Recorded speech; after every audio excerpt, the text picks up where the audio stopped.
where TBR piles go to multiply. Hey there, book lovers, and welcome to Jeny and the Bets Talk Books. We're Jeny and Betsy, your literary enablers.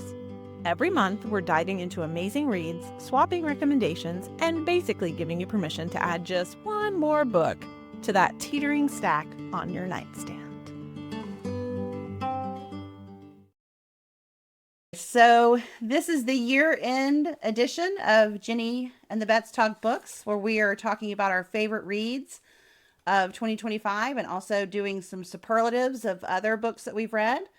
Tell me, how did you pick these? How was your ranking system? I went on my Goodreads and I looked at my 5 stars, and then I questioned some of the ones that didn't have 5 stars. So I'd be curious someday, scientifically, to look at what I gave 5 stars to, what I'm looking at thinking I should have given 5 stars to, and what happened. Where was I in my reading life that a book I thought I really liked only got a 4-star, say. And vice versa. And how many books did you read this year? I read 62 by my Goodreads, but I think it's probably more like 70 because I forget to record some of them, especially audiobooks. I tend to forget to put those in. Okay, and I think you told me earlier that your self-imposed reading number is above 50. What are you trying to read every year? Yes, 52, because there's 52 weeks in the year, so it's a book a week. Okay. Did you do any particular reading challenges this year? I did read 25 minutes in 2025. So every day I read 25 minutes, sometimes more, sometimes less, but pretty much right before bed I always read. So I've read 45 books so far, but I will have read 50 by the time the first of the year rolls around because I'm like halfway through with 3 other ones and I will power through. I'm on Goodreads, but not active on it. So I picked mine just for my handy dandy list. I just give like a star or no star. And the stars are ones that I've liked. So I looked at the ones I gave a star to and kind of thought about which ones I liked the best. Okay, so are we going to go in order of 5 to 1? So your 5th favorite book, back to 1? That's how I wrote my list, yes. All right. Okay, so your number 5 is? My number 5 is The Stolen Queen by Fiona Davis. It is a genre-wise historical fiction mystery with a changing timeline. So, it's a beautiful cover. I'm looking these up as you're talking about them. It's really pretty. So we start in the 1970s in New York City at the Met. Love that already. We Love the art. meet Annie, who is an assistant helping plan the Met Gala. Okay. They have chosen Egypt as the theme, so they've gone to the curator at the Met and asked for some of their artifacts. And the night of the event, one of the artifacts is stolen. So Charlotte is the curator, and we find out also has something in her past. And we're about to find out what it is because Charlotte and Annie go to Egypt to try to figure out. And Charlotte is elderly. She's elderly. Annie is young. Okay. Annie is young in the 1970s, and then they are both going back. Correct. Okay. And not back like back in time. But Right. like they go back to Egypt in the Because you don't like that. I don't like that. Yeah. But you start to see Charlotte's story from the 1930s weave in. So each chapter is either 1930s or 1970s. Romance, intrigue, family secrets, of course, a little bit ancient curse because it is Egypt. And then it wraps up kind of real nice at the end. How would you describe this like as a genre? So there's a mystery. Where's the artifact? Who stole the artifact? How does the artifact relate back to Charlotte in her younger years in the 30s? But it's also historical fiction because you have the 1930s, also set in the 70s. So even then, It's all history, right? So historical fiction meets mystery. Okay. More than anything. Okay. And did you get this from Book of the Month, or do you remember how you got? My mom got it for me. She knows Okay. I like Fiona Davis. We're Okay. both big fans. So Fiona Davis has also written a ton of other books, but my favorites were Lions of Fifth Avenue, which is a historical fiction mystery set in the New York Public Library. Okay. Who knew there's an apartment in there because the director of the library used to live in the apartment with his family. What an awesome job that would be. The Dollhouse is about the Barbizon Hotel, which is where women would stay in the 60s if they were unmarried and come into work in the big city because they had to be in their room by a certain... It was very much like a dormitory. Okay. And then The Spectacular is about Radio City Music Hall and the time there was a mad bomber in New York and he did bomb Radio City Music Hall during a Rockettes show. And this is told from the point of view of a Rockette and then someone researching, so again, you have that. All her books have the 2 timelines. Okay, so that was your number 5. That was my number 5. Okay, so my number 5 is a book called A Kind Worth Killing by Peter Swanson. That's right. And this is the second one I've read by him this year, so I feel like he might become an auto read for me. I've done both of these on audio, and I really like the guy that does the audio for, I think it's the same guy for both of these. He does all the characters' voices, but he does them in a way that's not annoying, but also makes the distinction so you know who's talking, even for men and women. Okay. But A Kind Worth Killing is about a man, Ted Severinsen, who meets a woman named Lily Kittner in an airport bar, and they're getting ready to fly back on a transatlantic flight together. And he tells her that he wants to kill his wife, or maybe fantasizes about it. Maybe he says it as a joke. And she surprisingly kind of offers to help him. And so it's like, well, that's psycho. Why would you do that? Why would you do that? So you kind of go into her backstory, Lily's, and I found her, even though she's got her own set of morals, and let's just say they are unique, but there are lots of twists in this. I started out not having a lot of sympathy for Ted, but then I got a lot more sympathy for him. And then I really got to like Lily. So one of your favorite thrillers was Gone Girl, and the publicity for this describes it as a comparison to Gone Girl and Patricia Highsmith's Strangers on a Train. You've read it. I have read it, and there are 2 more in the series. Okay, yes, it ends on a cliffhanger. Correct. Okay, So did you like these? I did. Okay. I really liked them, yes. Okay, so this was published in 2015, a long time ago, and I feel like the audiobook was fairly short. So I feel like the page count on this would be less too. I just finished one. It was on Libby. It was an audiobook that was available on Libby called 9 Lives. And that is 9 people get a list with 9 names on it. And none of them know each other. And I don't think I'm spoiling anything to say that one of them dies. And so the implication is that this is like some kind of hit list. And so it's them trying to figure out like why they're on it. But anyways, I liked that. But I really liked The Kind Worth Killing just because I thought Lily was such an interesting and morally ambiguous character. I'm pretty sure she's in book 3, but I weren't sure about book 2. Okay. It's hard. It's hard to get past you with the reading thing. Miss, I read 60 to 70 books a year. I know. Okay, so we're on number 4, right? Number 4, yes. My number 4 is We All Live Here by Jojo Moyes. Okay. What's her name? I've met her. She's signed a book of mine. I probably should know her name. That's kind of cool. Yeah, a long time ago. I think it was my 40th birthday because she wrote Happy Birthday in it, so I still have it. This book has everything. Oh, it's a pretty cover too. So this is a story of just life in a house. Now the house is falling apart. She's divorced. Her daughters are both in strife because of the divorce. Her stepfather has moved in because he is grieving her mom, who has just recently passed away. Then on the doorstep shows up her real dad, who she has not seen in 30 years. He's an actor. This takes place in England, but he's an actor in America, but it's a fading star, and he shows back up. And then there's a landscaper who's helping her with the tree that's about to fall on the house. It's all the things, and it's this cast of characters, and the character development is amazing, and it's just kind of nothing that wouldn't happen to any of us. It's just a slice of life kind of book. Okay. And you said there was romance. There is romance with the cute landscaper, but it's more, kind of just about loving the life you have and taking one day at a time. Okay. Also letting things go. So, for example, I don't feel like I'm giving a whole lot away, but the dad who just showed up, she wants to be angry at him, but he ends up helping in a big way in her life. Okay. It's all the things. Do you feel like it's more plot driven or character driven, or a good balance of both?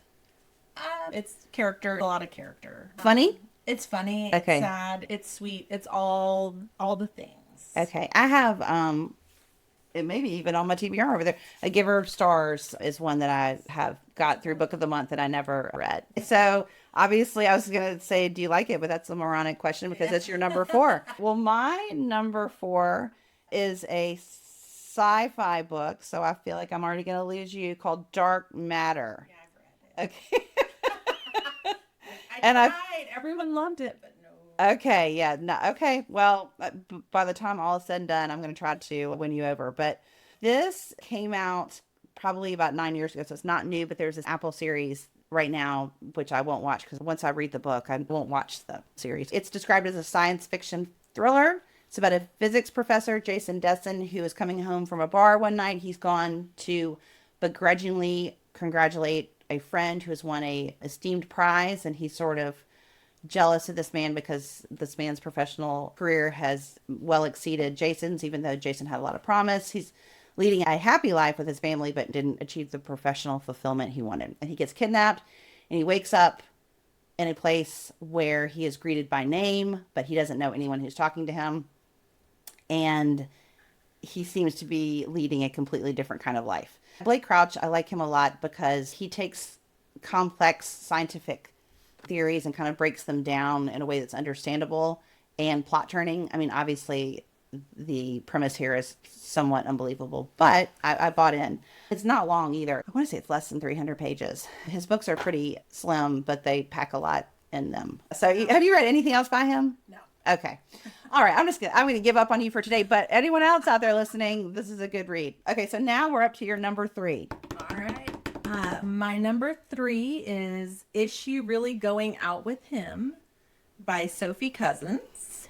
It's pretty in pink cover because it's just pretty. She's a columnist at the paper. She is old, so she is 38. She feels old to herself. Okay. And they feel like she's not writing fresh and young to the audience they want. So she says, okay, I'm going to write a column about dating. She's divorced. She has 2 kids and a cat. And the spin on it is that she is only going to date people her kids pick for her to date. And it has to be in real life because she doesn't like the apps. But does she only have to go on one date with them? 7 first dates. Okay. And then her rival at work, he is going to write his about dating only from apps. So he's going on the 7 dates, but he's going with apps because he is a few years younger than her. So Yeah. apparently he's young and hip. Yeah. But it's just the sweetest little story. She dates a waiter that they meet at dinner one night. She dates a dad in the pickup line at school, standing around. So it must be one you walk up to because they weren't in the car line. She dates a famous actor who's in town. Her kids figure out a way for her to date a famous actor that comes by. But, one of the dates, she wakes up in the morning and she has a tattoo that she's never had before. Like a real one. A real Okay. tattoo. There's a fish hook through an eyelid. Each chapter starts out with her Google searches, and they're funny. They're funny little, how do I take my cat? It goes anywhere from cat to how do you talk to a famous actor? Yeah. Or famous actor movies. And so it's just kind of a fun way to start the chapters as well. But it is very cute, very sweet. And do you like her as an author? I've read one other book by her this time next year. Okay. And I really like that one. It's about these 2 people who've never met in real life, but she was supposed to be the New Year baby and he was the New Year baby all these years ago. Like the one that gets born first, that gets publicized. Correct. And her mom swears that the other mom stole the title from her. Okay. Well, my number 3, right? Because you said your number 3. Okay. Is The Wedding People. Oh, that's my honorable mention. Okay. That's one of the ones I questioned myself. Like, why did I like it before? I really, really liked it so much. I thought it was so funny. It had a lot of heart. So it's about Phoebe Stone. The book starts out in a pretty depressing way. A lot of things are not going right for her to the extreme. And she wants to get away from home, and she ends up at a hotel in Rhode Island that she saw in a magazine once. And there's a wedding. It's been all booked for a wedding party except for her. And she somehow infiltrates this wedding party. And it kind of changes the way she sees her whole life. Why did you like it? All the same reasons. Okay. I thought it was funny. I liked the characters. I'm on a character development kick these days. I will say, and I don't know if you've had to talk to people about it yet, but I've had several people say, should I stick with this book? And I always say yes, because the first chapter looks like the book is going one direction, but without spoiling too much, stick with the story. Yeah, and I really like this because it's just talking about she's a woman of a certain age. I guess old for young people, but young to me. So I think she's in her late 30s. And just her life is not going the way that she expects. And motherhood is a topic that she thinks a lot about. And I just think a lot about that, the way that we talk about that in culture nowadays, and people's opinions about whether women should have children, and women's thoughts about themselves, and how people feel judged or not judged depending on their choices. It's a fun ride. I like where her character arc, I like where she ended up. And it's not necessarily like neat and tidy either. Like it's kind of leaves it open to like what's going to happen for Phoebe. And I love the name Phoebe. It's just fun to say. It's fun to say. It's fun to say. I think it's like 384 pages, but it's a fast read. Yes. Okay, so now are we on to number 2? My number 2. Uh-huh. And I'm going to just start with it has a great first line, so I'm starting with that, which is, "The farmer is dead." Broken Country. Yes, Broken Country. By Claire Leslie Hall. Have you read it? I did. And it almost like, let me show you my little paper here. So, well, I don't want to show you mine, but yes, it was on my list of contenders right there. I did really like it because I thought she did a really good job, like keeping the suspense. Like, what farmer? I didn't know what farmer for a long time who did it and who was being. Yes. Yes. You tell. Well, you're saying all the right things. It's got this great first line that actually starts at the end. It's 1968 at the end, and you immediately get thrown back to the 50s to see a part of her life when she was younger. It's got everything: flashbacks, murder, mystery, courtroom drama. I feel like this is one where I might give a warning that it does have loss of a child. Because, again, I guess people have chatted with me about books, and I've had a couple people not like that part of it. So it is just something to think about, yeah. Think about. It's, just something I feel like, because it has been a strong feeling from people who are reading it. I thought it was interesting, the time period, like the 1960s. Because I feel like the story's sort of modern in a lot of ways. And so it was interesting to me that she chose that time period. But I liked it.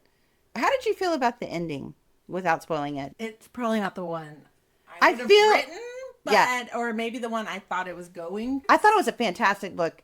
Yes. You should read it. I still think, like, is that the way I wanted the plane to land? But I don't know what other way it could have gone. Correct. That's a good way of putting it. Okay, so my number 2 is a book that I finished an hour and 15 minutes ago that I wanted to read before this because I thought I was going to love it, and I did. It is a book called Wild Dark Shore by Charlotte McConaghy. Did you read it? No, but it was between 2 books for my January book for my book club. I did not pick that one. Okay, so well, I'll have to read it. Because dystopian fiction. Do you like that? I like young adult. I like The Giver. Well, this is, I think, strikes the nice balance. So it's a page-turning plot, great character development, and the language in it is just beautiful. So Wild Dark Shore, it's about the Salt family. They're an Australian family that lives at a research facility on an island near Antarctica. It's not clear how far in the future this is set, but stuff is not going great in the world, which is why they are there. And a woman washes up on shore, and she has a backstory. They have a backstory about what's going on the island. And so it's kind of the way that this woman integrates into the family and how she helps them and how they help her. Do you remember when you were talking about the dry? Mm-hmm. And just the way that the atmosphere is a setting? Yes. So the reason I think that you might like Wild Dark Shore is the atmosphere and the weather is so much a part of the story. It's a quick read, but a really good read, and makes you think about what the world will be like in the near or far future, and then what people do to survive. And also, like, just the choices that you make, and like you still want to be with your family and be happy and survive and help your family survive. That was my number 2. Yes. So now we are at number one. I've already mentioned this one, and I already had people say they read it because of our first podcast.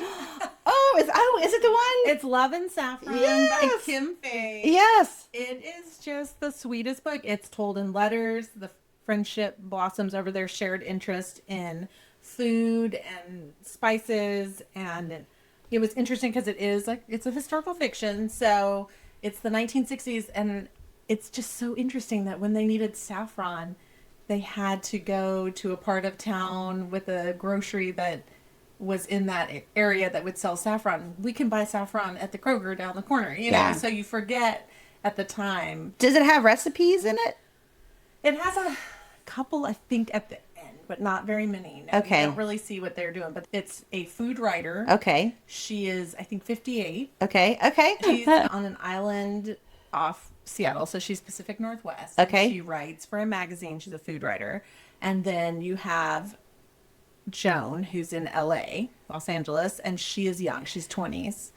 But she writes her and says, I love your writing. Here's some saffron. Here's a recipe. I would like to be a food writer too. And they just strike up the thing. But you see all the strife in the 60s, the Bay of Pigs, all of that comes into their letters. So you're seeing the world through their letters. You're still seeing how everything's being affected by that. Yeah. And it's great. It's like female friendship. It's friendship across ages. You know, a 50-year-old and a 20-year-old.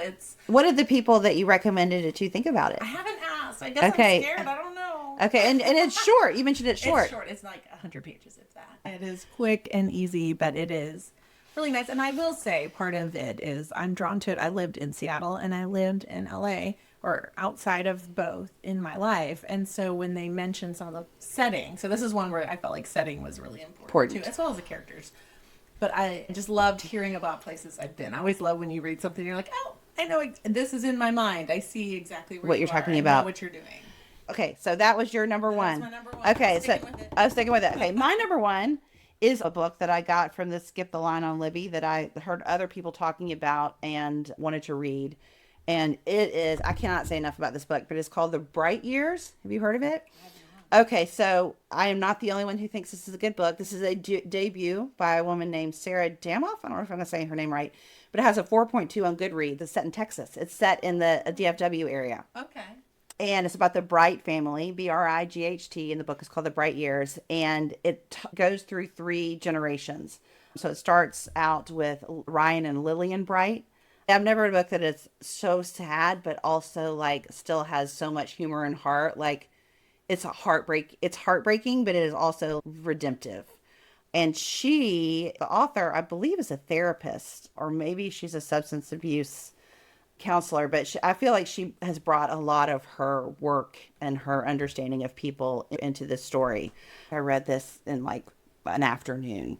I cannot recommend this book enough. I noticed 2 of yours you've read in a day, right? And those are your top 2. Yeah. And Broken Country was a day for me. So I do think it's interesting. Maybe if we read them that fast, it's because they're that and good. Dark Matter too. Like that was cranked through that.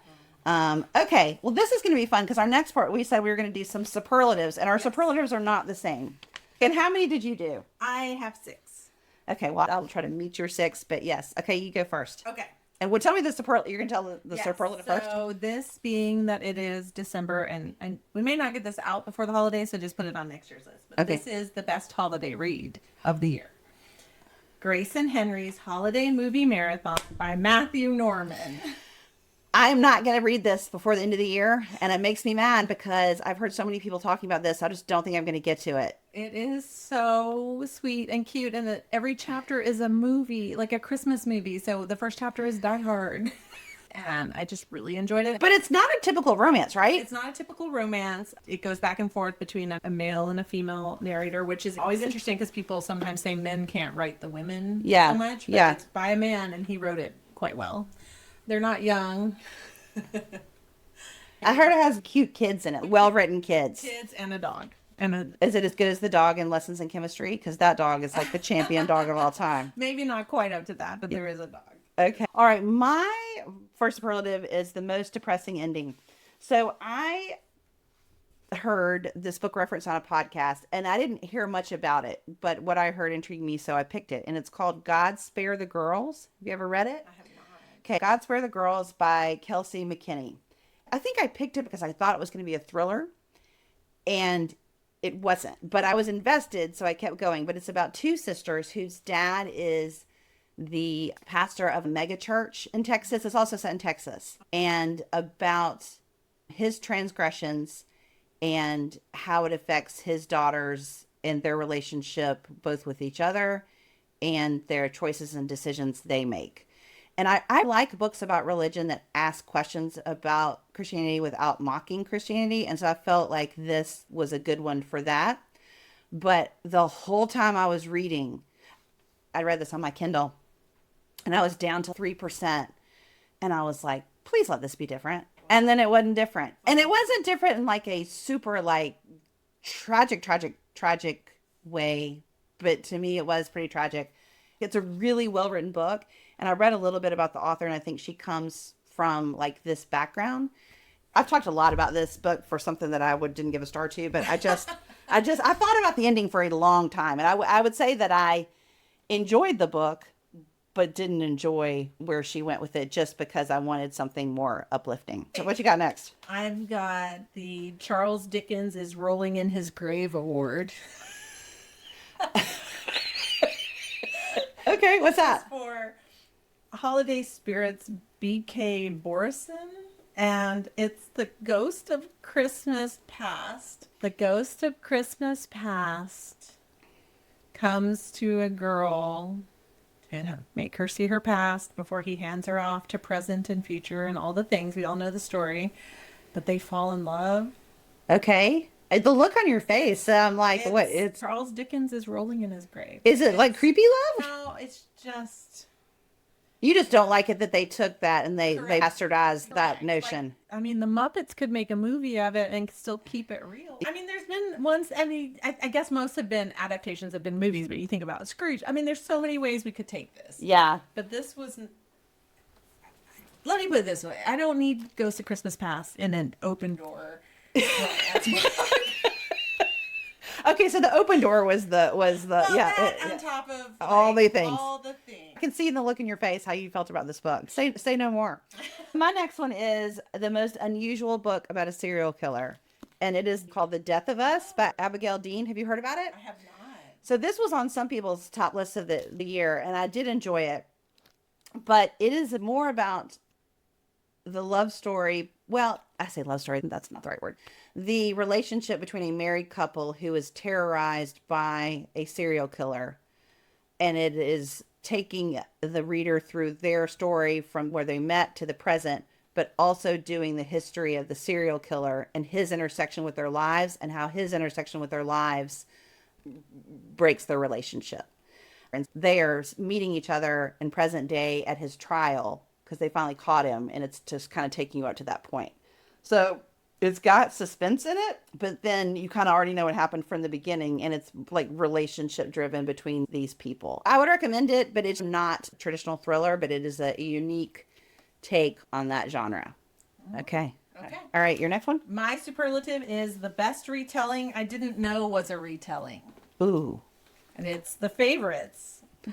Oh! Because I have never read Wuthering Heights. Okay. Wow. I can't believe that. English major, never Yeah. read Wuthering Heights. Yeah. Yeah, and I don't really plan on doing it. But Okay. It's the ice skaters. It's got... Tell people again, because I don't think we talked like about it in depth. I guess we didn't. It's an ice skater and her partner. Uh-huh. And their rise to fame, and they're tearing apart and fighting all the time. It's very Heathcliff and... Yeah, their names are Cat and Heath. Cat and Heath, but I did not catch on to any of that. I just enjoyed it because you had the snarky podcaster, and Yeah. you had just that world of figure skating and growing up with the Nancy Kerrigan and the Tonya Harding, and it was all of that intrigue of the skating world. And I love the movie Cutting Edge. It was all the things. This book was incredible on audio because the premise of it is they're doing a documentary and going back and interviewing people about this whole saga. Correct. So you get to hear all the people talking about it. I will say it was a long audiobook, so I'm guessing it's a long book. It earned me on my Book of the Month Club the 400 plus page. Okay, what else do I have on my thing? Oh, okay. So this is the most bonkers book I've ever read. Okay. And I'm going to guess that you have not read this. I was talking to somebody about this the other day at a holiday party. I don't know how this person and I got started talking about it, but she agreed it was also the most bonkers book that she read. And it's called All Fours by Miranda July. Never heard of it. Okay, so it made a lot of best of lists last year, which is why I read it this year.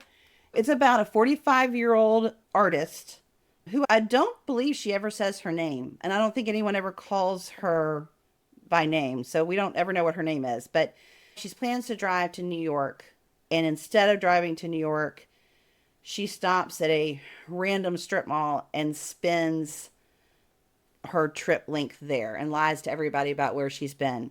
So she like redecorates this like rundown room in a rundown motel in a rundown town on the outskirts of where she lives and undergoes an awakening.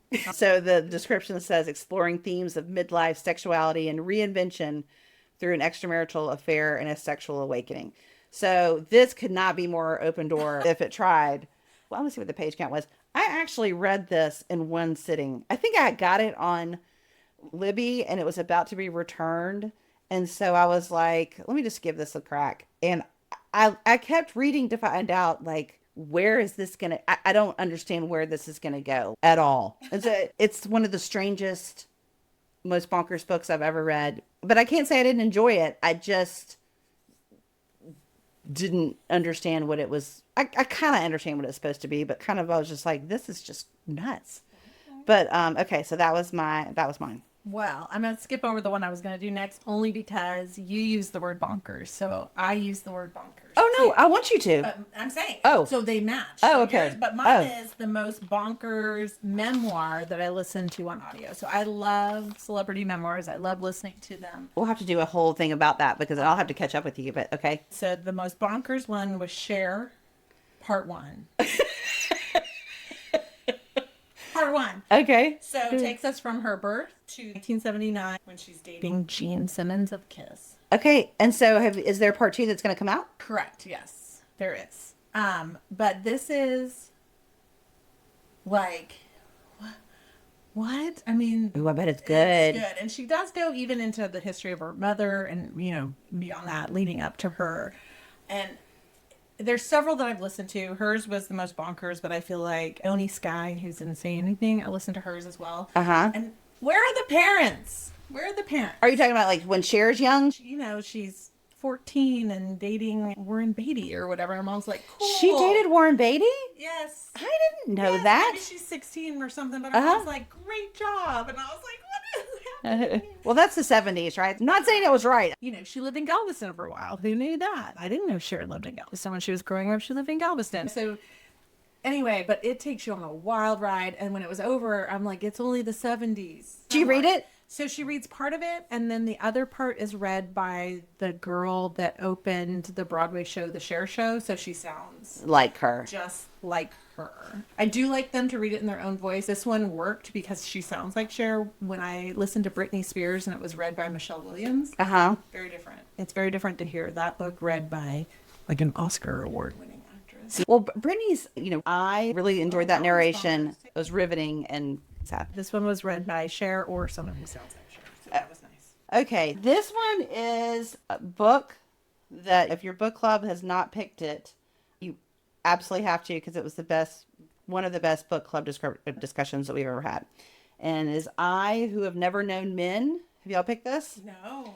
Okay. So I thought, I'm trying to decide if you would like it. I thought it was a book that was written in recent times. But it is a book that was written in 1995 by an author who is now deceased. Maybe it was Book Talk that made it popular again, but someone in the literary world found this and thought it deserved a wider audience. And so I don't know if it was republished or she started posting about it, but it got picked up on socials, and so it made all the rounds. So it's described as a 1995 dystopian science fiction novel, so this may not be for you.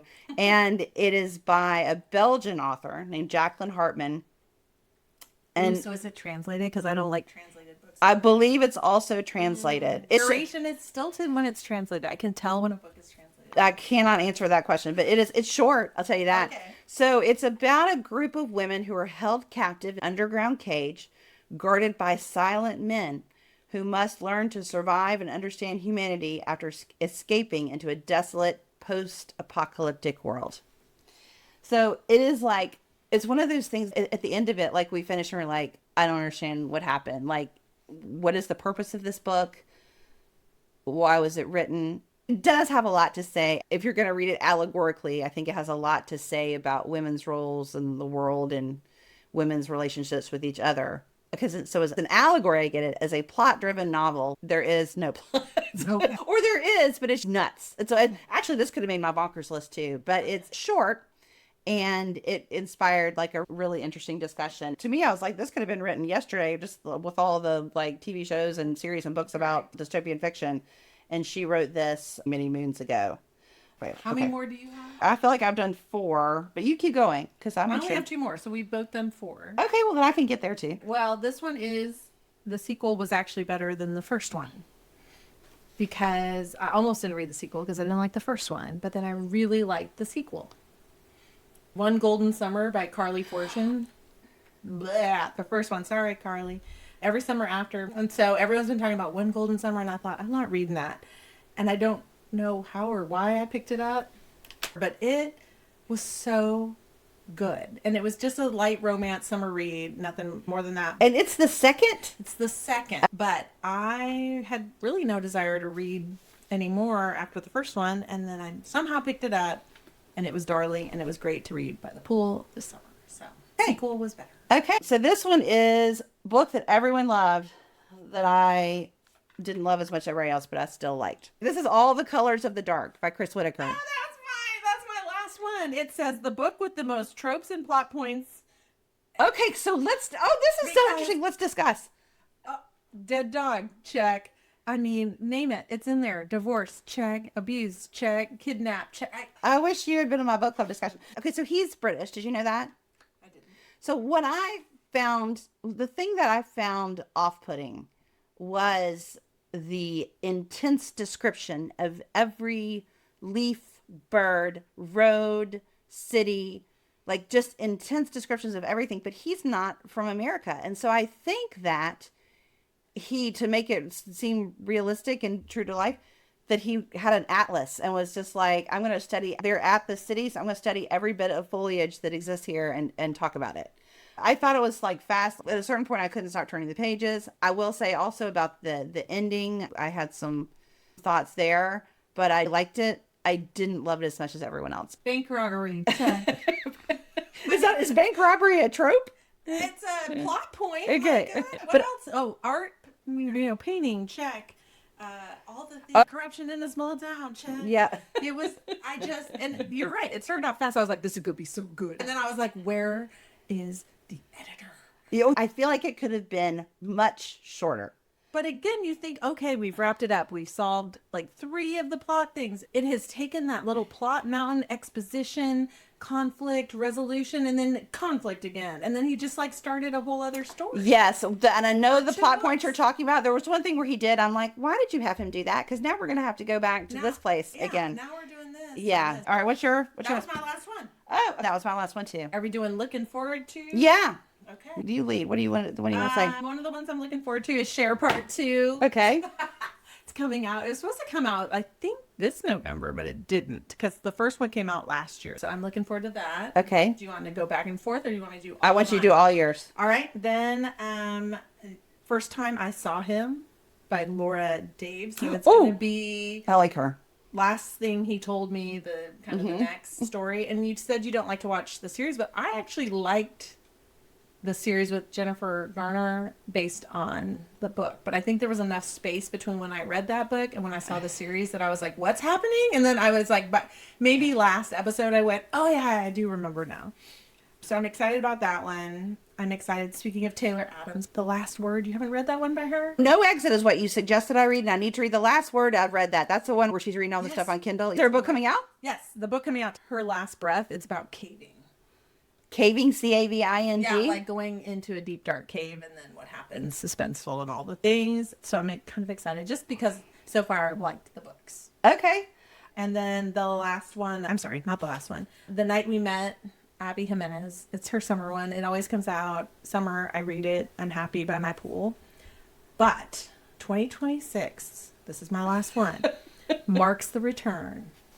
Like, my favorite author, like, I've met Andrew McCarthy, who is also an author, by the way. But I've met Blaine from Pretty in Pink, and I was, I was more excited to meet this author than him. Sarah Dessen. She's a YA author. Oh, I know who she is. 7 years since she wrote her last book. I wondered about it. I've literally wondered what happened to her. She has a new one coming out this spring, May 2026. Change of plans. So I'm so excited. YA or adult? YA. Okay, yeah, because she was prolific. Yes. And then, yeah. And I was like a youth librarian when I first did her stuff. I was at a public library, and I could put that in the hands of the children, and they would come back for the next one and the next one. And what people don't realize is Mandy Moore made a movie of one of her, there's stuff that her books were in the pop culture. Yeah. And I'm just so excited. But yeah, she hasn't written in 7 years. I met her. My friend just laughed at me because I fangirled so hard. Well, I think that's wonderful that authors have fans, that you're fangirling out for an author. Okay, so I have 3. I don't have as many as you, and I'm going to read you the description. This is called The Midnight Show, a page-turning novel about surviving as a funny woman in the male-dominated world of comedy and what happens when the most promising female star for a generation disappears. A propulsive story of fame and friendship told through a variety of media, compiled interviews, articles, and transcripts. The Midnight Show takes readers beyond the scenes of cutthroat world comedy in the 1980s New York and asks if the rush of getting a laugh is all it's cracked up to be. So I feel like it's going to have like some thriller aspects, but also Saturday Night Live. I love Saturday Night Live. And as I have decided from the favorites, I kind of like that way of doing it, where you're interviewing multiple people. Are you going to listen to it, or are you going to read it? I don't know. It depends if it comes up on Libby. That's a reading goal for 2026. I'm trying to read what is here and what is new to get from Libby or other places. That's my goal. Nice. Okay, my second one is called The Jills. This is a debut author. A Buffalo Bills cheerleader will stop at nothing to solve the disappearance of her best friend and teammate, navigating the dark underbelly of a hard-scrabble city, the crime and glamour of professional cheerleading, and her own tangled family history. Interesting. Yeah, just reading the description, I would kind of compare it to, did you ever read Long Bright River by Liz Moore? Yes.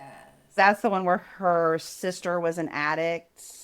Mickey is the police officer. And it takes you kind of in the underbelly of Philadelphia. Just find that one. Just looking at lists. And my last one, and this makes me think of our time travel conversation, but it's by Emma Straub, who is your book club's pick about the 90s, going back to the 90s. So she has one called American Fantasy.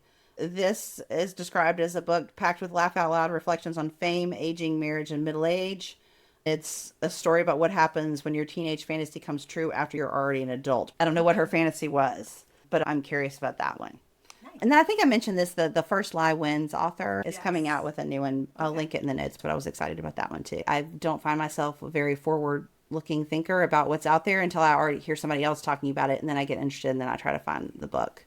Like I said, Abby Jimenez, Emily Henry, they typically come out in the spring, April or so. New ones, and they're generally pool reads. You mentioned Monahan. Her one that was this year, it's a love story. Yes. Where she was on the kids show. Yes, yeah, I like that one. I think my favorite of hers still is the first one. Yeah. Okay, what are we going to do for January? Do we know? So we'll still have to discuss. This one, I didn't go back to my childhood at all, really. I know. Usually when we have a topic, I'm like, let me go back to this. Let me go see what I was reading in 1978. Yeah. Are you reading anything right now? So, as we discussed, I just finished. Yep. Okay. That. And then I'm going to dive into The Great Alone. I can't remember if we talked about this earlier, but the women I really liked from last year when we were talking about historical fiction. But I haven't liked this one as much, but I'm already halfway through it. So I'm going to finish it. And then The Rose Code, Kate Quinn. So I'm also like a quarter of the way into that. And that's one my book club picked. I just didn't have the time to get through it, but I'm really enjoying it. And I got it on audio. So what I do if I can't get it going is I'll get it on audio and hard copy, and I'll read long enough to get sucked in and then just ditch the audio. Okay. Or if I find the audio speaker really engaging, I'll ditch the book and have them finish it off. But okay. And I stop everything about Thanksgiving. If I'm even in a book, I have to put it down. And I only read holiday books like cozy mysteries, where someone's murdered in a cute little town and everyone's cute and there's cookies, but there's also a murder. And then romance kind of books, as you can see from the one I did not like and the other one I did. So I'm on, and still a Christmas read. I'm on Faking Christmas by Cindy Steele. Okay. I think I know where it's going. Okay. It's fake dating. They're teachers. They work together. Okay. She doesn't like him. He doesn't like her. She goes to a lodge with her family for Christmas. She's sick of them asking about her love life. So she says she's dating the teacher across the hall. And then whose family owns the lodge? Do you have a book in January that you're going to start off January with? I need to, because I have to turn it back into the library. I need to read the Reese Witherspoon, Harlan Coben. Sitting on my nightstand. Mixed reviews on Harry so far, but I do love Harlan Coben. Yeah. I do love Reese. series. I will be reading that December 26th. Okay. Okay. Okay. Well, happy reading to everyone in these last days of 2025, and we'll be back in 2026. Merry Christmas.